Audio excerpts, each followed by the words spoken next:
Just give me like a 15-second heads up so I can go live with the live stream before we kick it off. Sure. I just we are live on YouTube. So Dustin, if you probably good to go.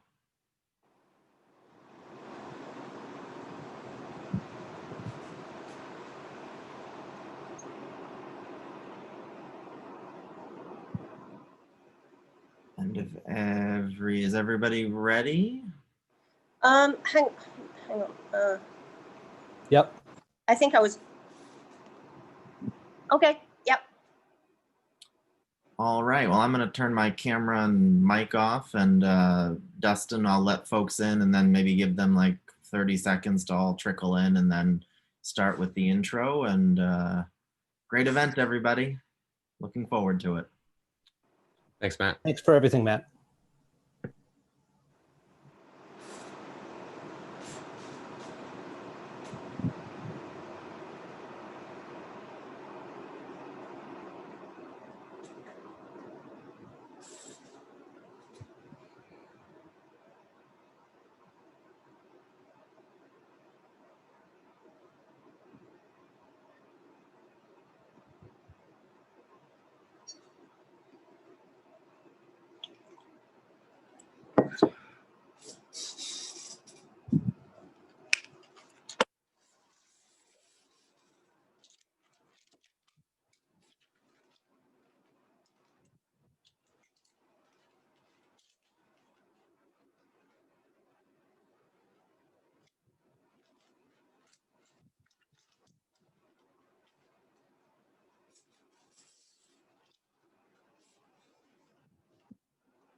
All right, so thank you everybody for joining us today for this great event. As people trickle in, I just wanted to welcome everybody and thank you all for joining. I am Dustin Loop, the Executive Director of ISOC DC, and we're really happy about co-sponsoring this event along with the American University School of Communications and the Internet Governance Lab at American University. We have a great group of panelists for you today, and I will introduce the panelist slash moderator, Dr. Aram Sinnreich, who has a foot in all of the co-sponsors of today's event. He's a counselor for ISOC DC, a professor at the School of Communications, and a fellow at the Internet Governance Lab. And so I will hand it over to you, Aram, to introduce the topic and get us started. Thanks so much, Dustin, and thanks to Matt and to everybody, especially Dave and Emma. Data has become central to the political process in ways that we don't yet understand. The collection, the analysis, the dissemination, disinformation has become foundational to the way that we operate as a democracy.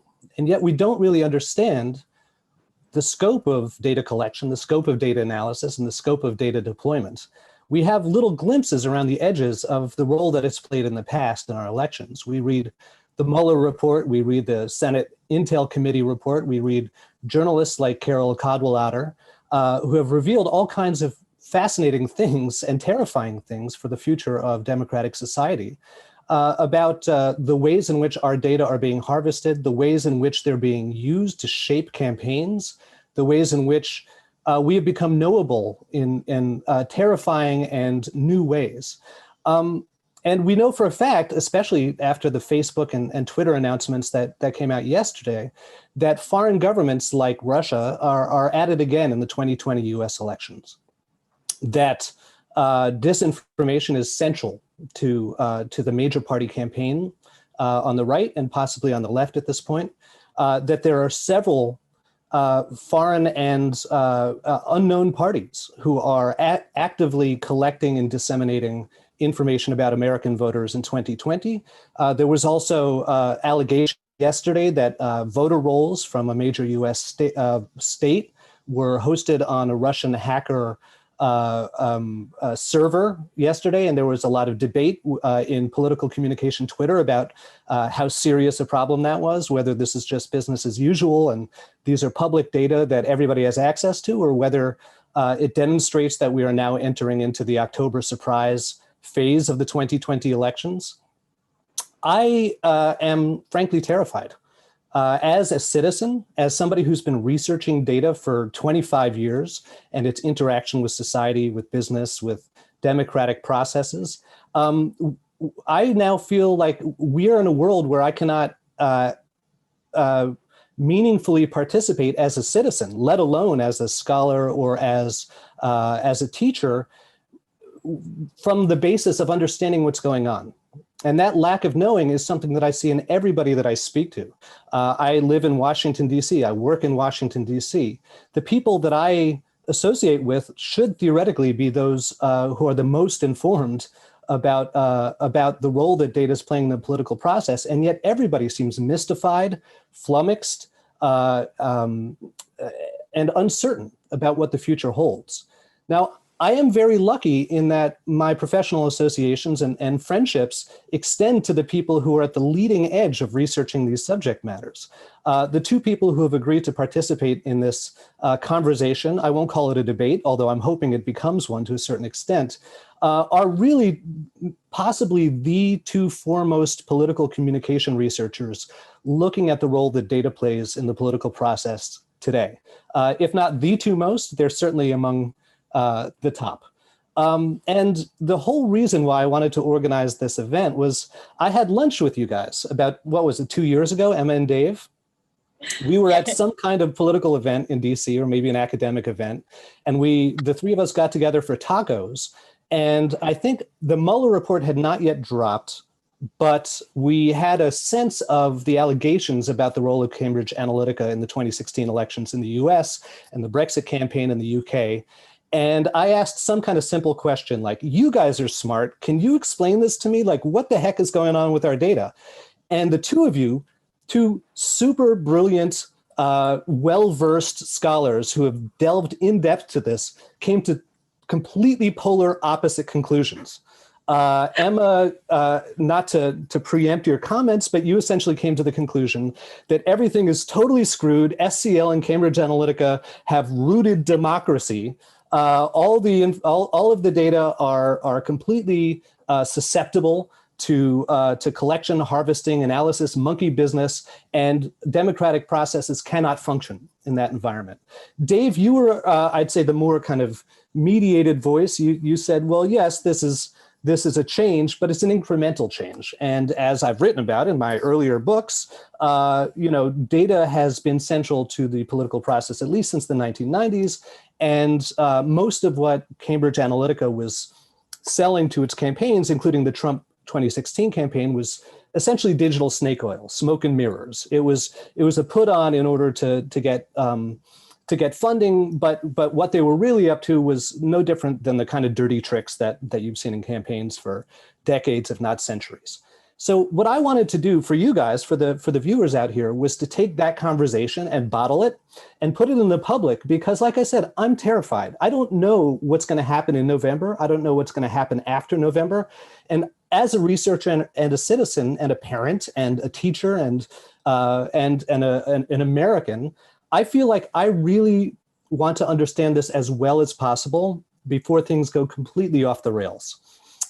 So without further ado, this unconventional introduction, let me more conventionally tell you who you're going to be hearing from. Dr. Emma Bryant is an associate researcher at Bard College in New York and specializes in researching propaganda. She was central in revealing Cambridge Analytica and their parent company SCL's wrongdoing in 2018 through the UK Parliament, US congressional committees, and other public inquiries, and is now writing a book, which I've read parts of and it's fantastic, on the recent digital governance crisis. The book is entitled Propaganda Machine: Inside Cambridge Analytica and the Digital Influence Industry. Dr. Dave Karpf is an associate professor down the block from us at AU at the George Washington University School of Media and Public Affairs. He teaches and conducts research on strategic political communication in the digital age. He's written 2 books on digital politics, The Move On Effect and Analytic Activism, along with many articles and far too many tweets. That comes from Dave's bio, not from my editorializing. I'm a big fan of your tweets. You called Cambridge Analytica, quote, the Theranos of political data way before it was cool. And a word before I pose the introductory question to you guys and ask you each to speak for 10 minutes or so. I want everybody to know who's on this, who's viewing this live stream or who might be viewing an archive of it in the future, that this is not the bubble. We are not inside the Beltway. I mean, we are inside the Beltway, but we are not, well, 2 of us are inside the Beltway. Emma is far north of the Beltway. We're not living in some kind of fantasy land. We're not operating out of dark shadows, as people like to say. We are not agents of some kind of nefarious influence. We are scholars who are desperately interested in understanding how democracy works and how to keep it working and what role data and new technologies play in that process. And for selflessly doing that work, the people who you're going to be hearing from today, both Dave Karpf and Emma Bryant, have suffered very personal attacks from very powerful interests. Dave Karpf, famously now,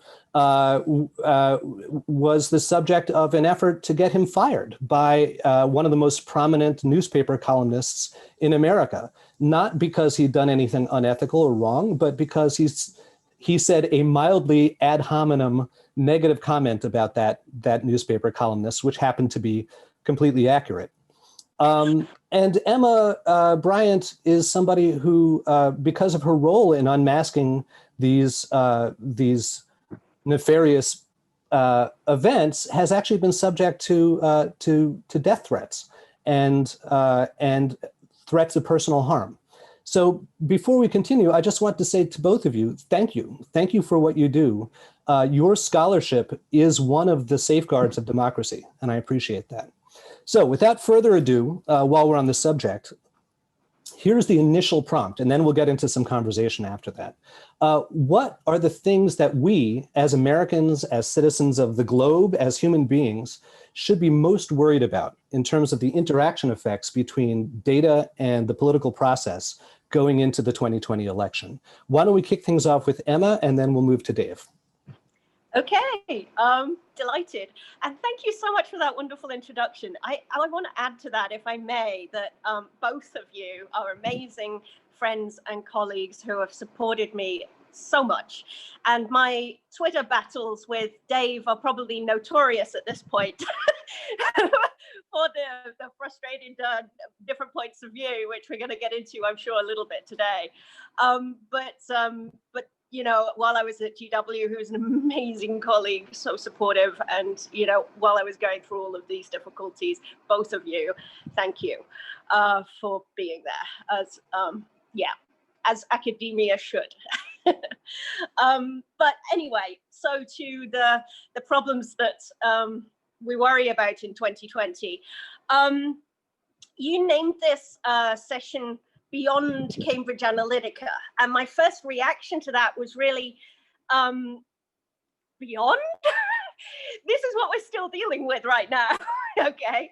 We have not moved beyond it, and I kind of wish we had. This week, I revealed the British Information Commissioner's Office. That's the organization, the public body that oversees data law in the UK, had dropped their investigation into Cambridge Analytica without telling anybody, and have actually, you know, not produced their final report, which was meant to be revealing what was on the Cambridge Analytica servers that could explain to us what exactly happened with the data that everybody has speculated over for the last, 3 years.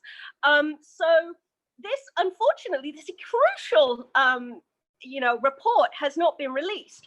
This was going to, for instance, go into, details about like why the data might have been accessed from Russia, which came out in the inquiry. We still haven't got to the bottom of that.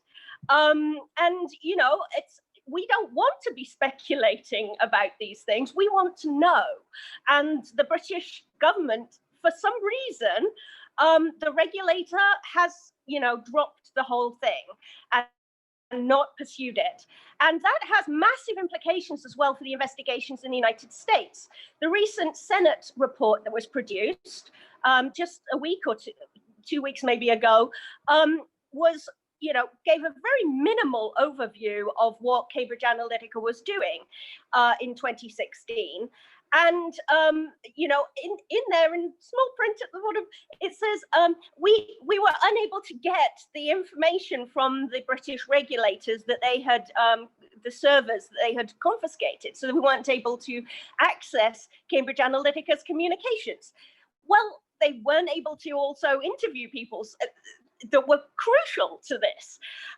So what exactly did they do to investigate this? I would like to know, because, talking to whistleblowers isn't enough. You actually have to go beyond, and you have to look at the data. You have to look at the servers. And why was this not shared by the British government?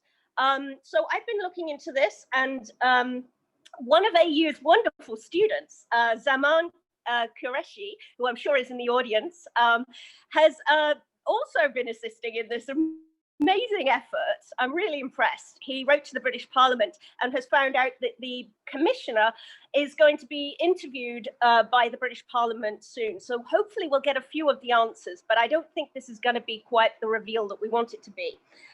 Further, beyond the failure to address the legacy of CA, crucially, we have the building on top of what their methods were, and the advancement of this kind of data gathering machine beyond the 2016 apparatus, into a point where there's a lot that's unknown.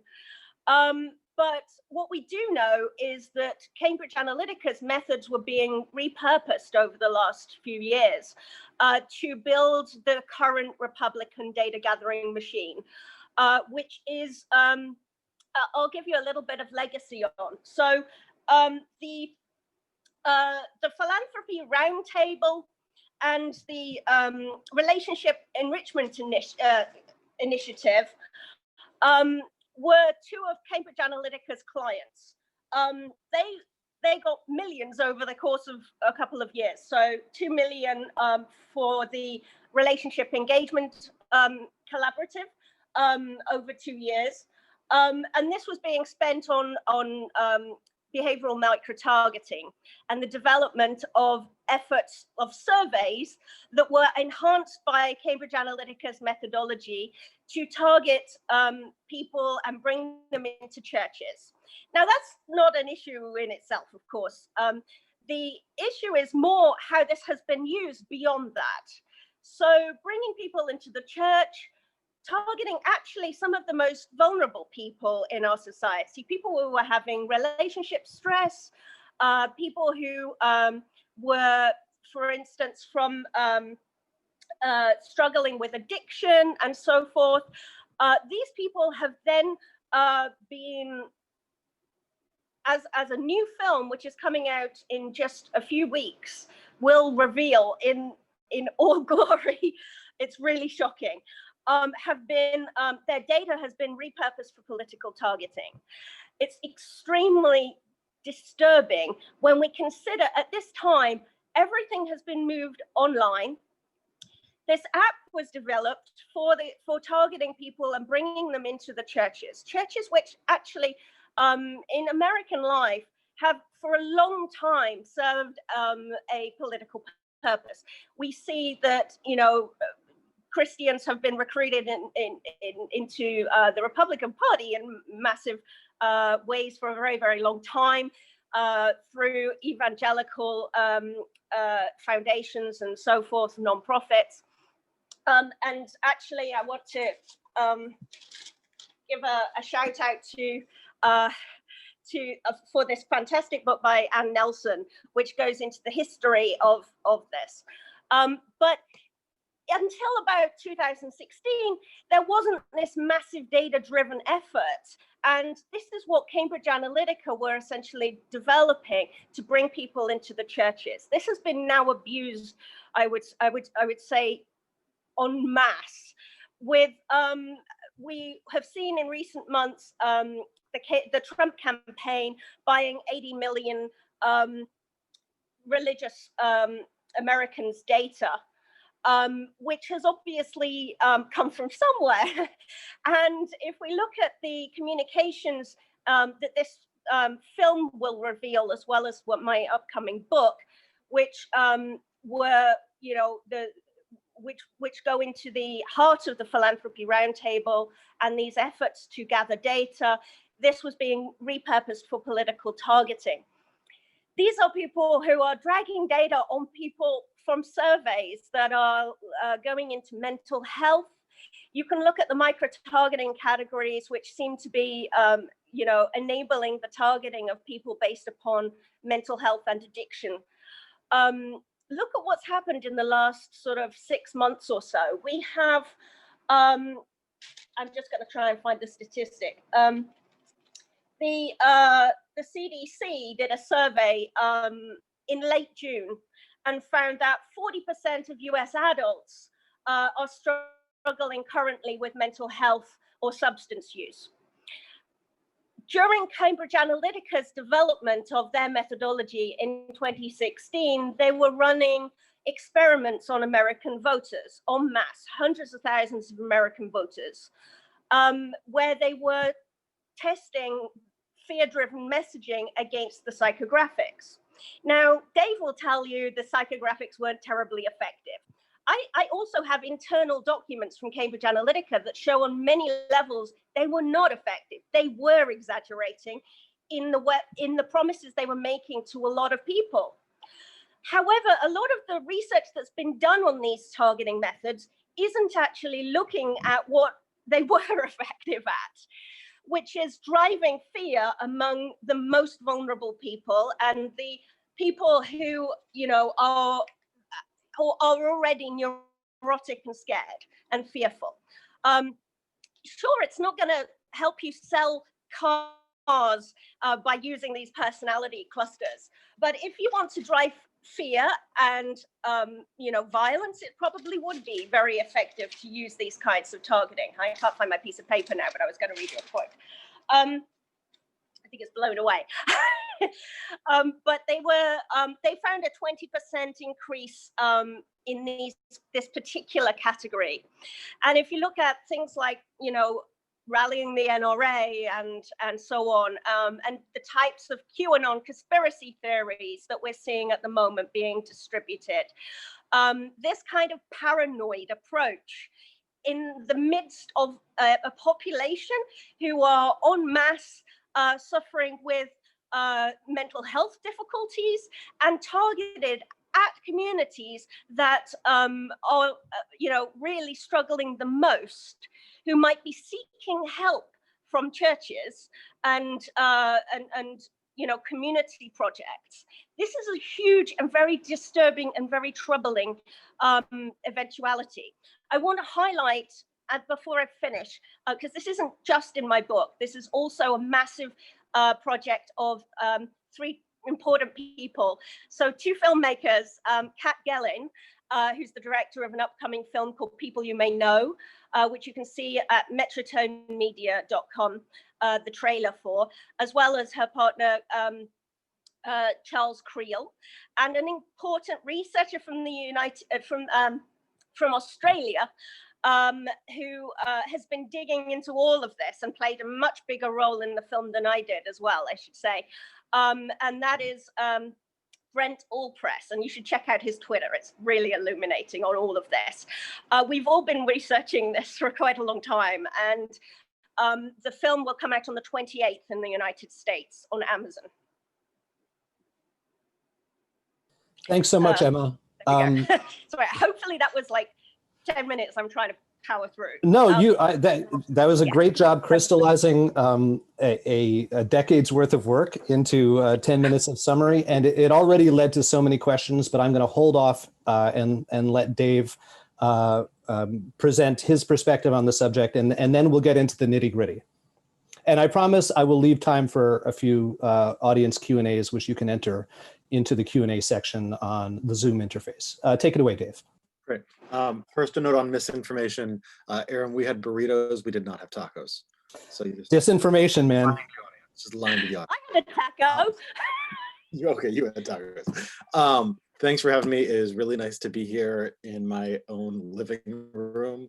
It occurred to me if Room Raider takes a look at this, I'm going to get utterly thrashed by them, but what are you gonna do? So there's sort of two notes that I want to make. First, because I'm worried that I'm getting framed as the person who's not hair on fire worried. And anyone who follows my tweets or reads my stuff is like, that doesn't sound like him. I am very, very worried about the 2020 election and whether or not it will be secure, whether we will have a free and fair election. And my critiques of the micro-targeting conversation, which I think often end up getting framed as critiques of Emma, but they're not critiques of Emma, they're critiques of a broader conversation. And then since the two of us know each other, we end up yelling at each other on Twitter a bunch. But my critiques of it are largely because I think that the focus on micro-targeting dating back at least to 2006, and you can actually trace it back even to the 1990s, I think that focus distracts us from what I see to be much bigger areas of concern. So let me start by outlining what I am concerned about, and then I'll outline my criticisms, like why micro-targeting and the next Cambridge Analytica are just not the things that are keeping me up in sleepless nights. It's other stuff. And so the first point, I'm gonna crib from a piece that I wrote for Wired, I think it was just after the 2018 election, titled How to Hack an Election Without Touching the Machines. Because what the point that I wanted to make in that was just after the election was that when we talk about hacking elections, we can mean four different things. And one of the things that Cambridge Analytica has become a stand-in for is like hacking the voters' brains. The idea that micro-targeted communications, be they misinformation or just really well-targeted information that's psychologically digging at each person in just the right way, is going to lead voters to cast a ballot they wouldn't otherwise cast, and that's going to swing elections, and that's the thing we need to worry about. So we can call that direct opinion change. That's one way that we could say when we talk about like hacking the election or hacking people's brains, like that's one of the things that we can mean. Another thing that we can mean, sort of up the sophistication level, is hacking the media agenda. So in 2016, while Emma and I can debate how much psychographics were used and how much they were effective in directly targeting voters through Facebook, like we can go back and forth on that several rounds and still probably disagree. One thing we can't disagree on is the hacking of the media agenda, that there was a very clear, now well-documented effort using, amongst others, both Russian cutouts and WikiLeaks to hack DNC servers and release that at just the right moments so that the media would cover that instead of covering other things. That also changes what people are thinking about, and I think has a larger impact in how the course of the campaigns run. If we were to rerun 2016 without the WikiLeaks hacks, there's a key week in the middle of October where Donald Trump is melting down because of all the reveals of the Access Hollywood tape. And WikiLeaks then is released right away, changing the story. If the story had stayed on him, I think he keeps on melting down and Republican elected officials keep on unendorsing him. It was a couple hours, right, Dave? What's that? It was a couple hours.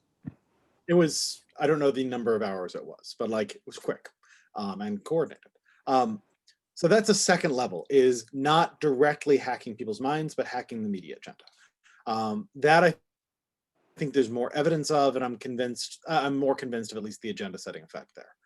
Then one step above that is structural voter suppression. That is, and data gets used in this too, right? Like data gets used in order to analyze how do Democrats and or people of color and or young people who tend to vote Democrat vote. So in the state of North Carolina, do they tend to vote early? Do they, like, which polling places do they gather at? And then Republican elected officials and Republican operatives have weaponized that data in order to shut down specific polling places or like change what days one is allowed to vote on for early voting.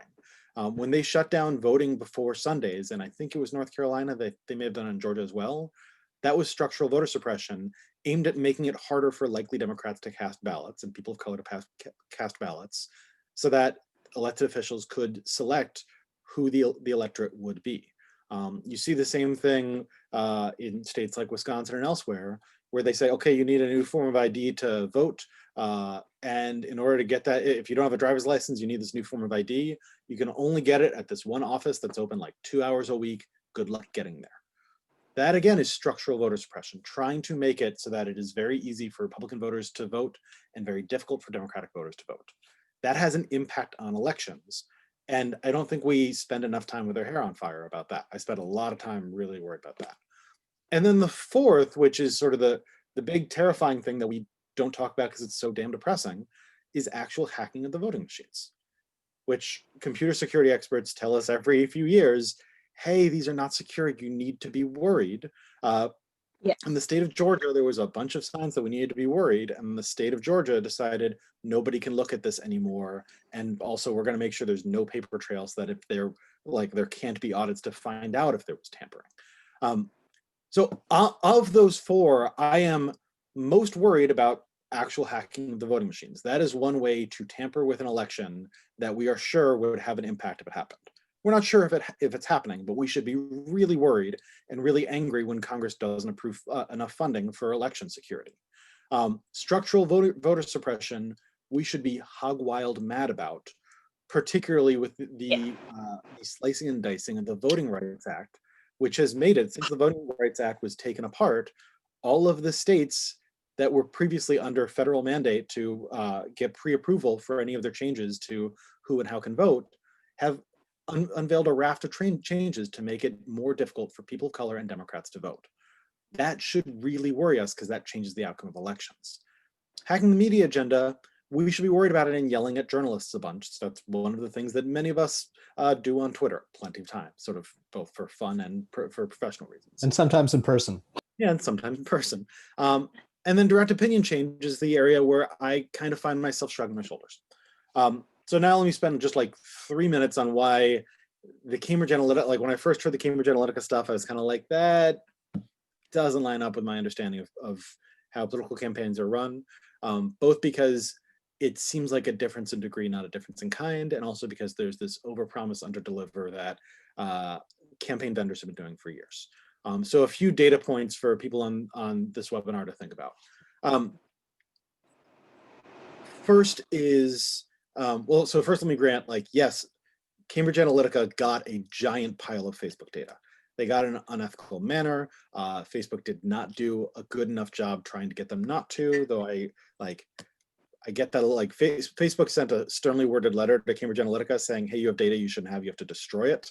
That was because for years and years, Facebook was basically giving this data away. And then they were like, we're not gonna give it away anymore. Please erase it.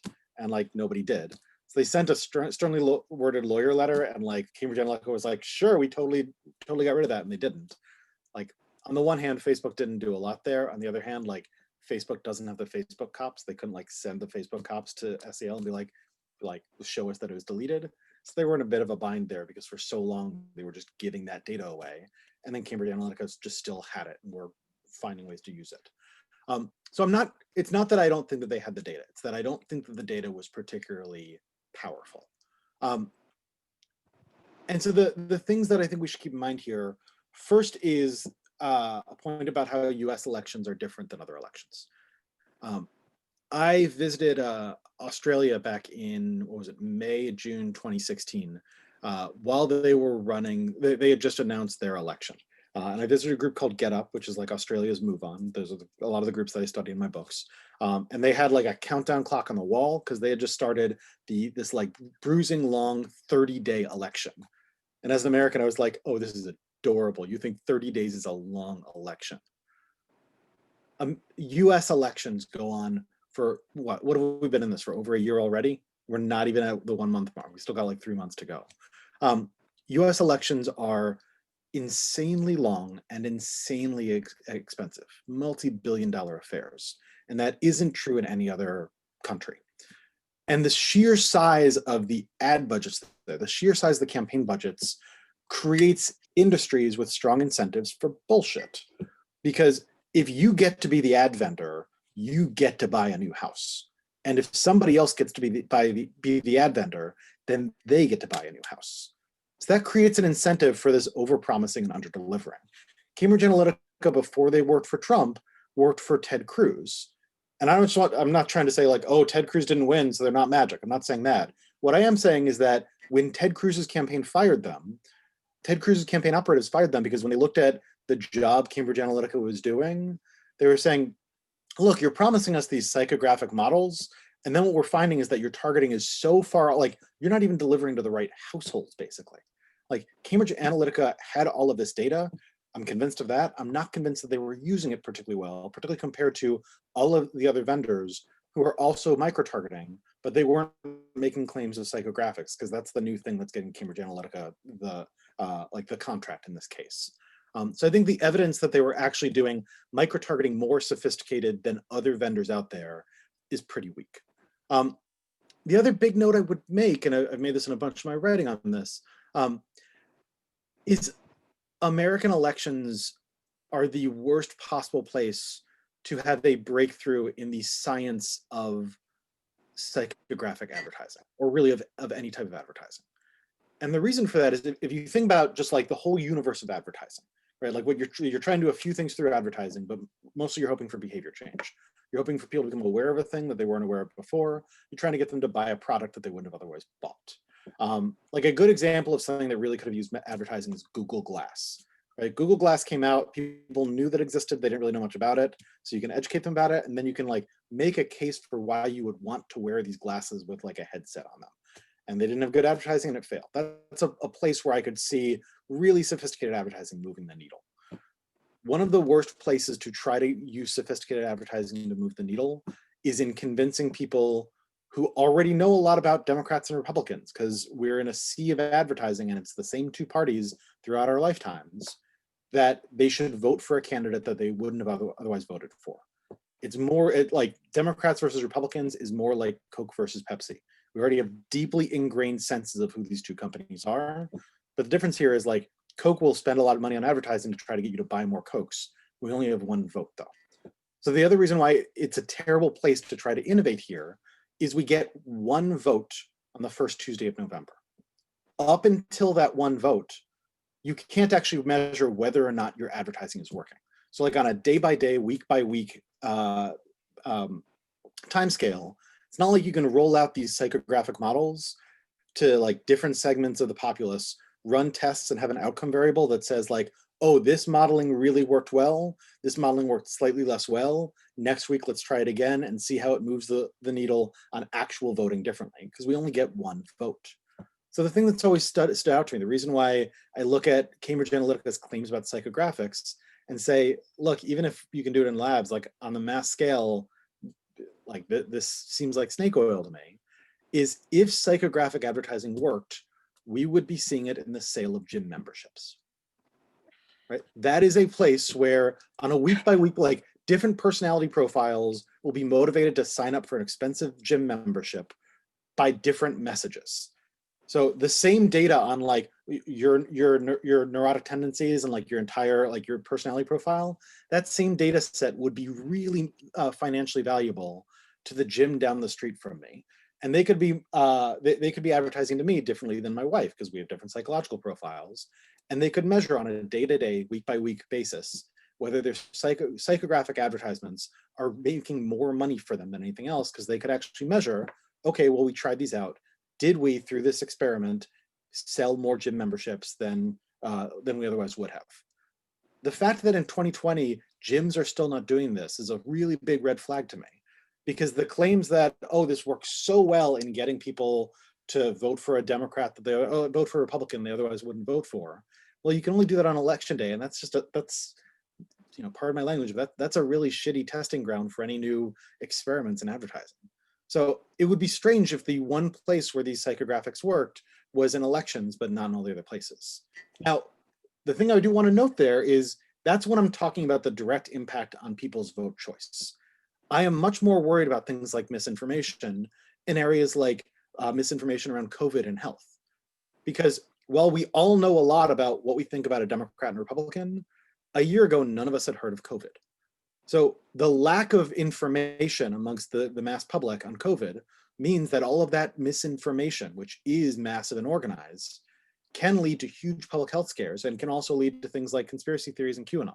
I'm really worried about QAnon. I think QAnon is going to be the next, like, I think the next Tea Party after 2021 is basically going to be a souped up QAnon, and that's going to lead to violence. That's going to lead to death. So I am fully. I think you're underselling it, my friend. Yeah. So I'm like, it's not that I'm saying we don't need to worry. It's that I think we need to worry enough about so many things that I'm not particularly worried about the micro-targeting of propaganda. I think the propaganda that's most dangerous is spreading like wildfire without much targeting. So let me jump in with a question. I know Emma wants to respond to a lot of that, and I'm going to try to form a question that allows you to do that, but also ties together some of these threads. So the micro-targeting that Emma was talking about that most alarmed her was the identification and exploitation of emotionally vulnerable people, of whom there are a heck of a lot right now because we're all living a nightmare life, even those of us who have the most comfortable lives and tenured jobs, right?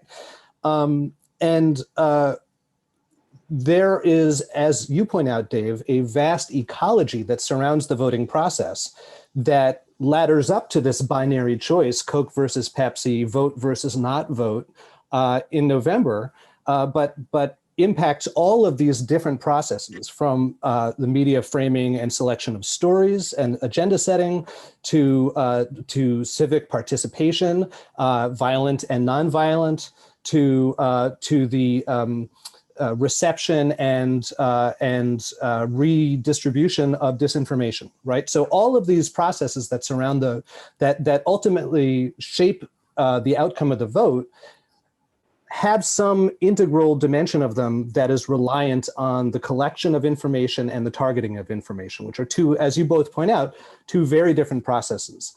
And one of the things that neither of you really mentioned much yet, although that's central to this ecology, is the role of social media, right?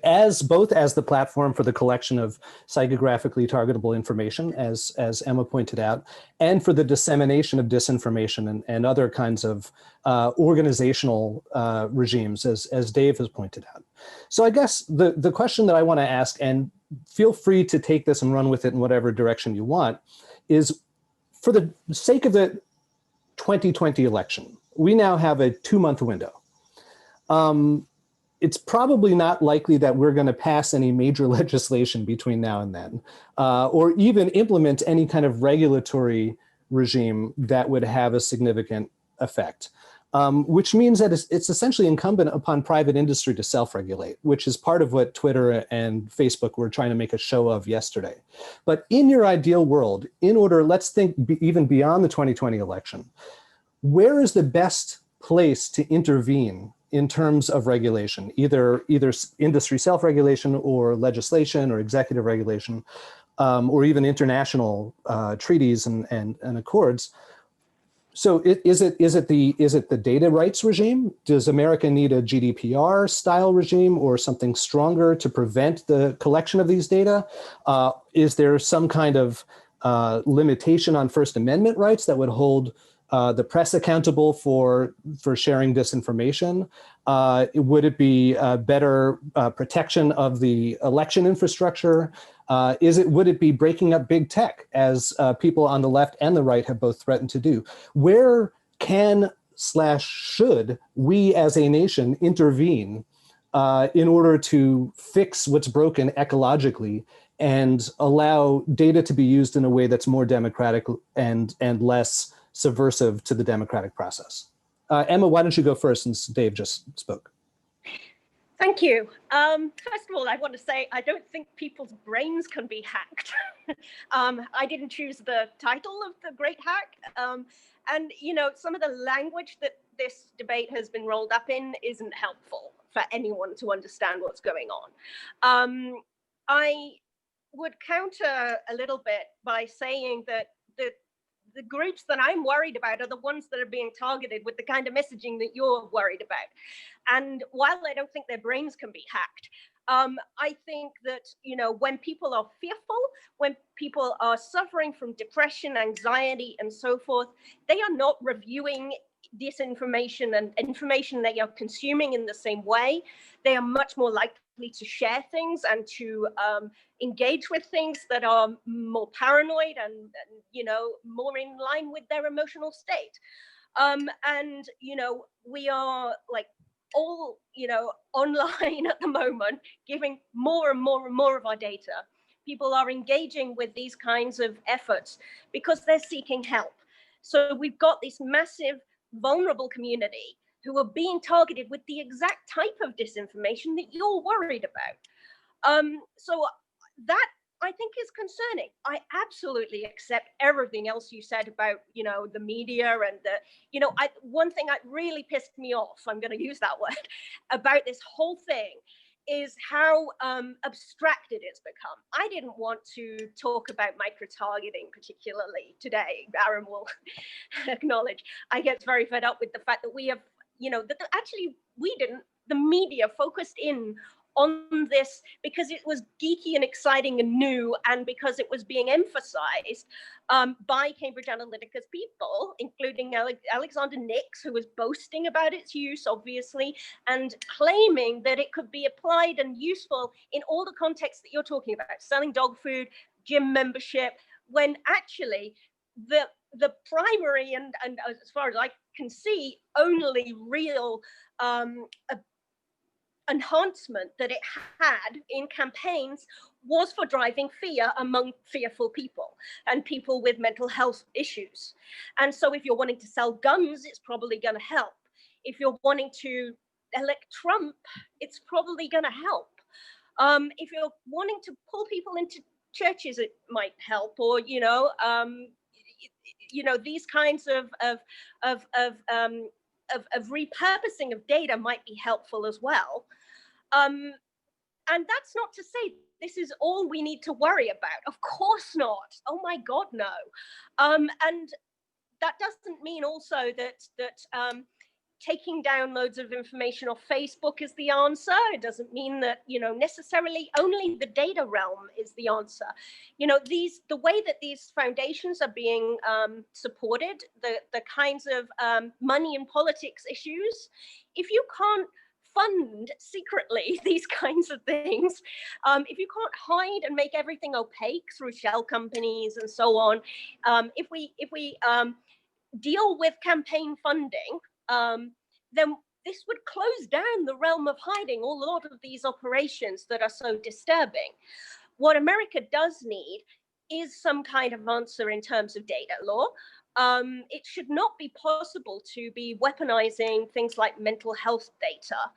Of course, there are restrictions on health data already, but actually this isn't enough and it isn't working. And America needs a regulator that will actually take action and be proactive here in the way that data is being used.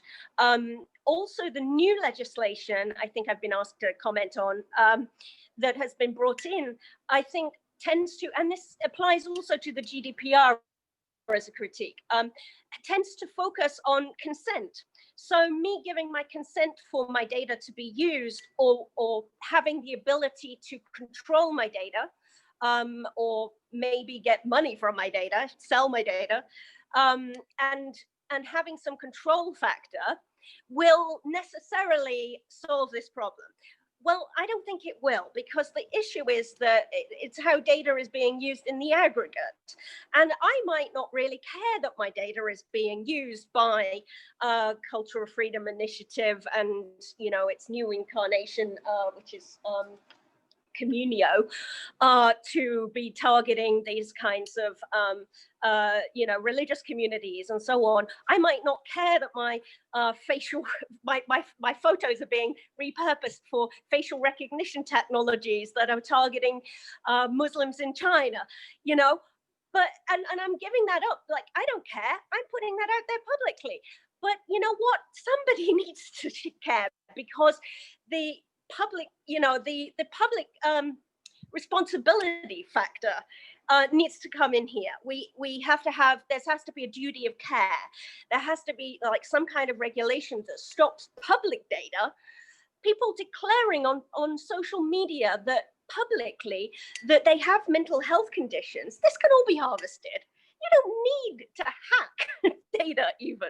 It's all out there. And without some kind of regulator, looking at how this data is being used in campaigns, we have no response to this at the moment. It's appalling. So that does worry me, and especially within the context of voter suppression more broadly, and hacking of election machines and so on. It's a very disturbing picture when we look at the big picture of what's going on here. Yeah. So a couple of things. One, I agree with you about fear-based messaging, but I think where I disagree is data being particularly important there.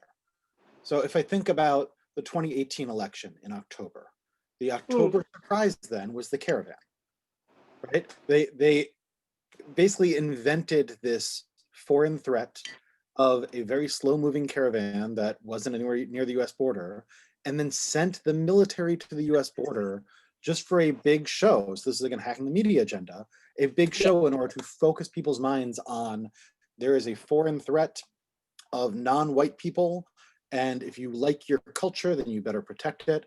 All of that is meant to activate that fear that you're talking about. Yes. It's not particularly targeted though, right? Like that's mass. And that's also not new. Aram and I first met when we were both professors at Rutgers back in, what was that, 2010. 2010. So Aram, if you recall, in the 2010 election, the equivalent of the caravan was the Ground Zero Mosque, right? And the Ground Zero Mosque, since many of our listeners probably won't remember this, was not a mosque and was not at Ground Zero in New York City. It was a Muslim community center like a few blocks away. But nonetheless, it got amped up into this story of, the Obama and the Democrats, they want a mosque on Ground Zero, and that is a threat to your culture, and you should fear that other, so turn out to vote for Republicans. Sure. That again isn't micro-targeted, like one piece of one electoral message to one voter on Facebook and another electoral message to another on Facebook. That is, it's time for the election. We're going to amp up our voters who are afraid by activating this cultural fear. What's going to be our new hack to do it?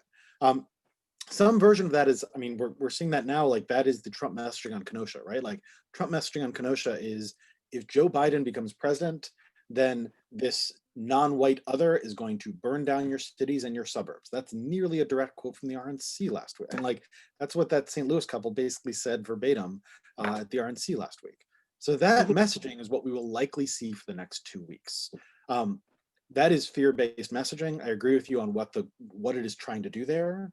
But because that is happening so much at the mass scale, and because that's actually such a well-worn trope in Republican politics, I have difficulty seeing it as something that is particularly new and particularly threatening now that our data is involved in it.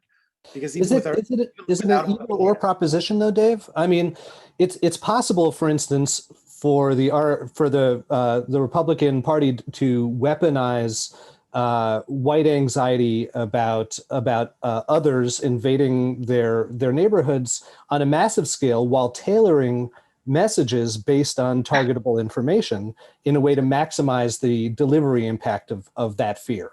Right. And the question becomes, how much added value are you getting from that tailoring? And what I'm suggesting is that the difference between a world in which they're tailoring a lot and they're tailoring a little is, I think, pretty small. It's at 77,000 votes. When it comes to this type of person, people with these issues who are being targeted with these kinds of messages, finding them and targeting them is the enhancement. It doesn't work for everything. There's two ways to reach them. One is to have such good data that you can perfectly find, like, let's imagine that Nix was actually accurate, and they are precision targeting finding each of those people. That's one way to make sure that each of them finds it. Another is just to turn on the fire hose and hit the entire world with the same message, and that way you'll make sure that every single one of them gets it. And since we can see the fire hose, they're spraying that message absolutely everywhere. And if that is the central message of the RNC, then targeting doesn't add on a lot of extra value, because all of those people who you wanted to reach with the message already got the mass message. But to your point, it's not just about shaping people's opinions, it's about shaping their behaviors. Do people show up to a demonstration or not? Do Yeah. they show up to vote or not? Do they participate in phone banks or not? Do they share either an accurate or a misleading article on Facebook or not? Those decisions are what ladder up to success or failure in the election. And those decisions are very micro-targetable, are they not?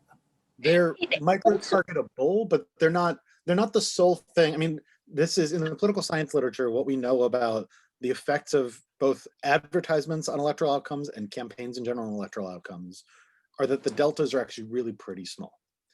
And again, this is the reason why I keep on going back to issues like actual hacking of voting machines, which we don't know if it's happening or not, but we should worry, and structural voter suppression, is the amount of effort that it takes in order to use an entire national campaign apparatus to get people to cast a ballot that they wouldn't have otherwise cast, or to get them to vote for a person they wouldn't otherwise vote for.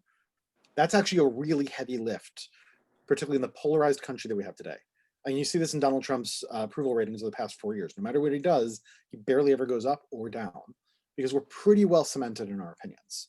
So what you can do then, the easier lift, if you want to change election outcomes, is take away people's ballot. Like the really easy lift, if the Trump campaign, and we've been seeing this and hearing about it the past few weeks, the easiest lift for the Trump campaign to change the outcome of the election is to set it up so that the Postal Service is way too slow, and everything that, like all the mail-in ballots, then don't arrive by election day. And then you just say, well, we're not going to count anything, even if it was sent a week before the election, if it didn't arrive beforehand because we were slowed down. If you feel confident that it's going to be more Democratic mail-in ballots than Republican mail-in ballots, and then you shut down the mail-in balloting, that will then radically alter the votes that get counted. And that's actually that's a much bigger impact. Like the delta there is much larger than in like a bunch of extra phone bank rounds or a bunch of extra advertisements or advertisements that are more efficiently targeted. Like because the impact of campaigns is only a few percentage points, and those percentage points do determine the entirety of power. Like the stakes are incredibly high, and it's also like a very close race. If you want to move votes, like moving votes through like a big earnest campaign or like micro-targeted disinformation is really hard to do. Moving votes by kicking out ballots, like it's unethical and it's illegal so long as the courts bother to pay attention.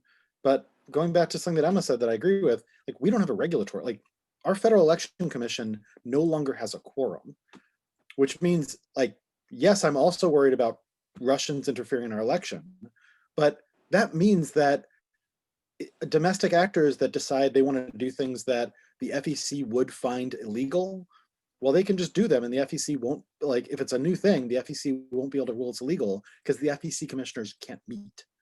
So I'm much more worried about the fact that we don't have a regulatory state, and we have one party that's like said on the record that they would like to structurally suppress the vote because Donald Trump has come out and said that if everybody votes, then Republicans won't win elections. The fact that one of our two parties has decided we would like fewer people to vote and we are going to engage in tactics to make votes not be counted worries me much more than data used for propaganda. So I should have made this a 2-hour event minimum because we're only beginning to scratch the surface, and I wish that this could go on.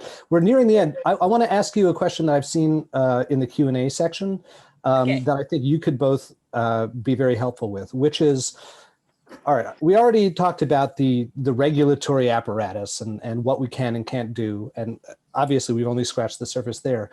But most of the people, probably nearly all the people who are watching this webinar right now don't work in as regulators.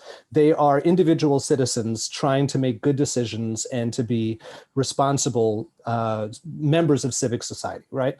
What can an individual do in this under-regulated, hyper-datafied political environment in order to be an empowered and an ethical citizen, regardless of your underlying political beliefs?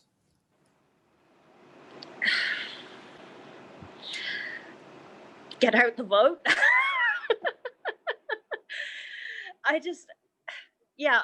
honestly, I don't think this is in the realm of what people can do. Yes, I believe that, educating yourself about data privacy and, disinformation and, digital literacy, all these things are important. But honestly, I don't think this is in the realm of people's ability to choose how to navigate.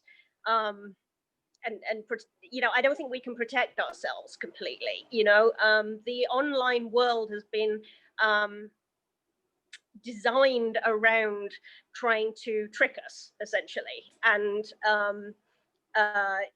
get us to respond in ways that are not necessarily in our interests. We can go a certain level up to trying to educate ourselves and to equip ourselves to navigate that environment. But really what we need to be doing is to be demanding a regulator for data, as well as licensing in the influence industry. I believe it's not just about Cambridge Analytica, as I'm sure you've probably picked up from Dave quite rightly. That's not to say they're not a problem still, and we don't need to know more. But this is a huge global problem that isn't just about America as well. And we need to have more transparency. We need to have more, understanding of how to respond to these kinds of companies. And unfortunately, nobody's really looking at this. They're all looking at how we can identify disinformation and take it down, which is maybe that comes some way towards addressing the problem. But you know what? It's not really going to be a long-term solution. We need to look at these companies that we've neglected for so long, that have been transforming an industry that's been building on billions of dollars over the last sort of 10, 15 years or so, and has really been operating, in such opaque ways internationally, mowing down people's rights. And, we need to take that seriously. And that's what I'm arguing for. We need to be really spreading the word on this and looking at ways we can pressure our representatives to take action against this issue. We need, especially, we need to be thinking about ways in which, campaigns are funded, and, making this kind of more transparent, end the dark money now. Okay. So lobby our Congress people to reverse Citizens United and vote for people who will. Yes. Is your short and answer. The TLDR. Disclose Act as well needs to be supported. Yeah. Sorry, the encryption. Disclose Act. The Disclose Act. Yeah.